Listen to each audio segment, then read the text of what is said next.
اور ہم سب جانتے ہیں کہ کہانی کیسے ختم ہوتی ہے. اگین یہ لفظ سب لگ گئے ہیں ٹیوشن سینٹر کے پیچھے. مسئلہ تو ہے نا کہ معیاری تعمیرات ہی نہیں ہوئی. ہاں مطلب افورڈیبلٹی کا ایشو ہے نا, افورڈیبلٹی کا ایشو ہے, افورڈیبلٹی کا کوئی کہیں نہیں جائے گا اور یہی چلتا رہے گا. کو وسیم سے اور کوئی سوال ہے؟ نہیں بس. وسیم صاحب بہت بہت آپ کا شکریہ. لاپرواہی اور غفلت, سر لاپرواہی اور غفلت ہمارا کلچر ہے, ٹھیک ہے, اور آپ کسی بھی لیول پر دیکھ لیں آپ کو لاپرواہی ملے گی, آپ کو غفلت ملے گی. ہمارے ہاں انسانی جان جو ہے نا وہ بہت ہی سستے داموں میں بکتی ہے, جو حقیقت ہے نا. حقیقت یہ ہے کہ ہمیں اپنی جان کی فکر نہیں ہوتی, ہم باقیوں کی کیا بات کریں گے, رائٹ. میں مثال دیتا ہوں, چلان سسٹم سے پہلے کتنے لوگ سیٹ بیلٹ پہنتے تھے؟ میں باقیوں کی بات کر رہا ہوں, میں خود نہیں پہنتا تھا. اچھا کچھ لوگ ابھی بھی ہیں جو سمجھتے ہیں کہ سیٹ بیلٹ پہننے سے میں نامرد ہو جاؤں گا.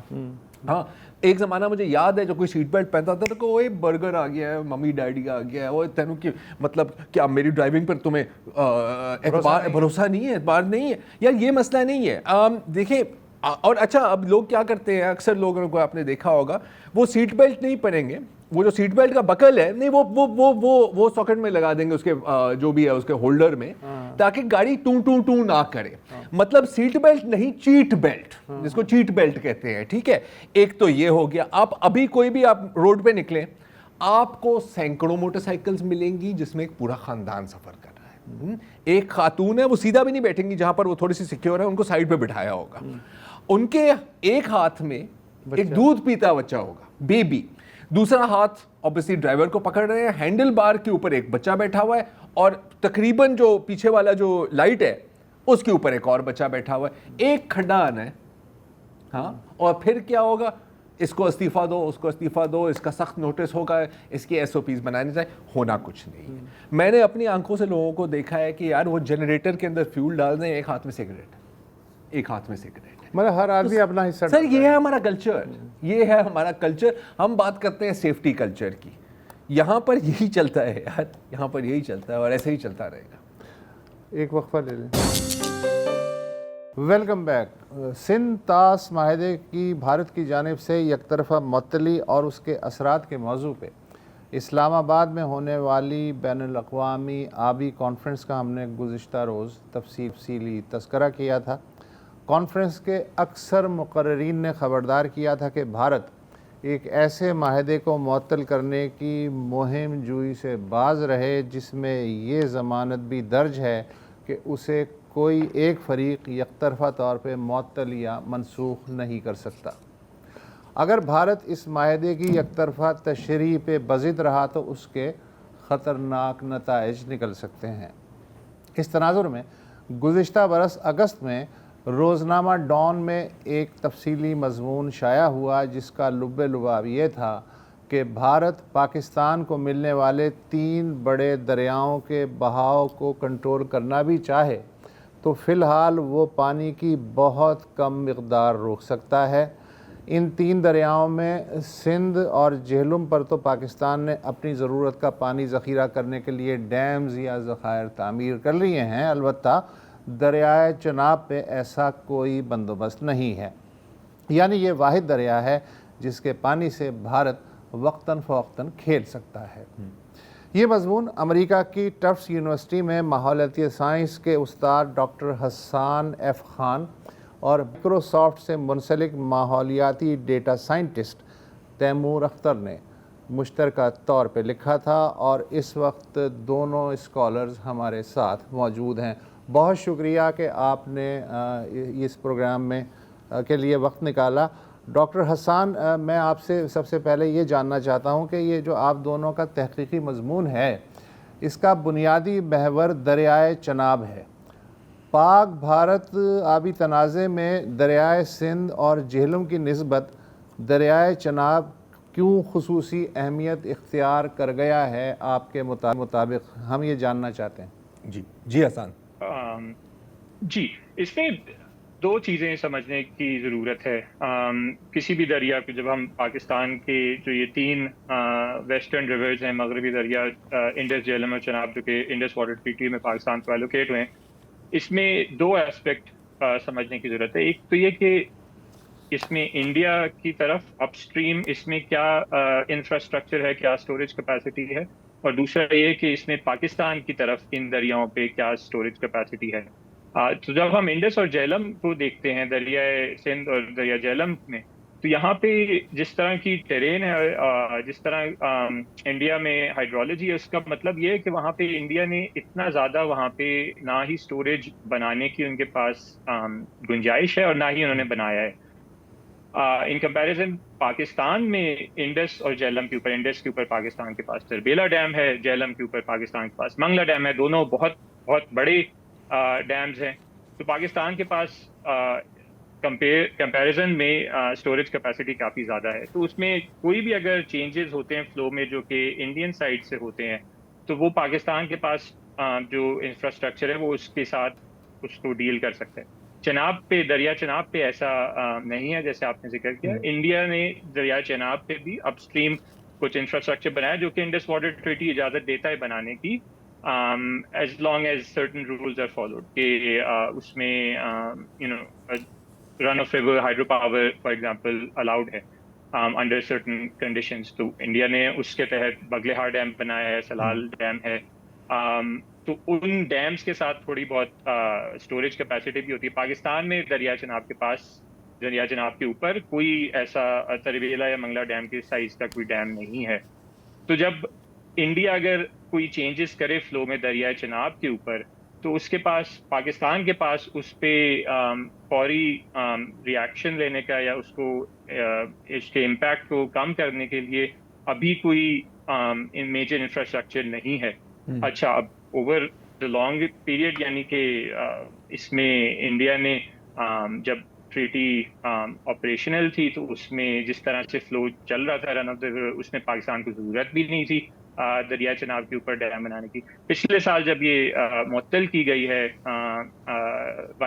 یونیلٹرلی انڈیا کی طرف سے, تو پھر یہ مسئلہ ایمرج کیا ہے پاکستان کے لیے. اچھا, لیکن آپ نے اپنے مضمون میں یہ ہنٹ دیا تھا کہ گزشتہ برس جولائی میں خبر آئی تھی کہ حکومت چناب پہ 220 بلین روپے لاگت سے ڈیم بنوانے کی سٹڈی کروا رہی ہے. تو حکومت تھوڑے بہت ہاتھ پاؤں تو مار رہی ہے. بالکل, اس میں, اور جیسے ہم نے اپنے مضمون میں بھی ذکر کیا تھا, اس میں ملٹیپل چیزیں ہیں جو پاکستان کر سکتا ہے. اس میں, اور اس میں ایک ضروری چیز جو سمجھنے کی یہی ہے کہ ایک تو یہ کہ جب ہم بات کرتے ہیں کہ انڈیا فلو کو ڈسٹرپٹ کر سکتا ہے, اس کا یہ مطلب نہیں ہے کہ انڈیا اس فلو کو روک سکتا ہے, کیونکہ کافی دفعہ ایسی بات آتی ہے اخبارات میں یا میڈیا میں کہ انڈیا پانی روک سکتا ہے. اس میں ایون چناب کے اوپر بھی جو ہم بات کریں, یہ فلو ڈسرپشن کی ہم بات کر رہے ہیں, فلو سٹاپ کرنے کی بات نہیں کر رہے ابھی اس وقت ایٹ لیسٹ. اچھا حسان, سوری میں آپ کی بات کاٹ رہا ہوں. مطلب آسان الفاظ میں یہ کوئی نلکا نہیں ہے جس کو آپ بند کر سکتے ہیں مکمل طور پر. اس سے پہلے کہ ہم اس پر بات کریں کہ پاکستان کیا کر سکتا ہے, میں تھوڑا سا, آپ نے اپنے مضمون میں بھی اس کا ذکر کیا ہے, ورسٹ کیس سینیریو کیا ہے. اور ہم یہاں پر ظاہر ہے کہ ہم اس وقت چناب پر ہی فوکس کر رہے ہیں. تو ورسٹ کیس میں چناب کے ساتھ بھارت کیا کر سکتا ہے؟ آپ نے موسم سردہ کا ذکر کیا, اگر تھوڑا سا آپ میں ناظرین کو بھی سمجھا سکیں کہ وہ what is in their control. جی ضرور. اور اس میں فرسٹ تھنگ میں جو پہلی چیز کر لوں, اس میں ایک بہت نارمل پریکٹس ہے آپ کے پاس ڈیمز کے ساتھ ایسوسیٹڈ, اس کو ریزروار فلشنگ کہتے ہیں. اس کا مطلب یہ ہوتا ہے کہ کیونکہ ہمارے جو سارے دریا ہیں جو کہ سنو میلٹ ڈریون ہوتے ہیں, اس میں سیڈیمنٹ کافی زیادہ ہوتا ہے. تو جب ڈیمز آپ کے پانی سے بھی بھرتے ہیں اور ساتھ میں اس میں سیڈیمنٹ بھی بھرتا ہے, تو انڈیا کی ایک پریکٹس یہ رہی ہے, اور جو کہ ٹریٹی الاؤ کرتا ہے, کہ بگلے ڈیم میں فار ایگزامپل وہ وقتاً فوقتاً تقریباً سال میں ایک دفعہ وہ اپنے ریزروار کو فلش کرتے ہیں تاکہ اس کے ساتھ سیڈیمنٹس خالی کر سکیں, تاکہ ڈیم کی اسٹوریج کیپیسٹی وہ برقرار رکھ سکیں. تو یہ چیز ہے جو کہ انڈیا ہمیشہ کرتا ہے, اور ٹریٹی اس کو اجازت دیتی ہے ایز لانگ ایز انڈیا اس کا نوٹیفائی کرے پاکستان کو, اور ایسے مینر میں کرے کہ اس کا جو پاکستان پہ امپیکٹ ہے اس کو منیمائز کر سکے. تو ہمیشہ سے یہ ہو رہا تھا. دس از واٹ ہیز چینج. جو پچھلے سال جو ٹریٹی میں ابینس ہوئی ہے اس میں یہ چینج ہوا ہے. تو اب جو پاکستان کو جو خدشہ ہے یا جو سب سے بگیسٹ تھریٹ ہے وہ یہ ہے کہ اگر یہ ونٹر ٹائم میں یہ ریزروار فلشنگ ہوتی ہے, تو اس میں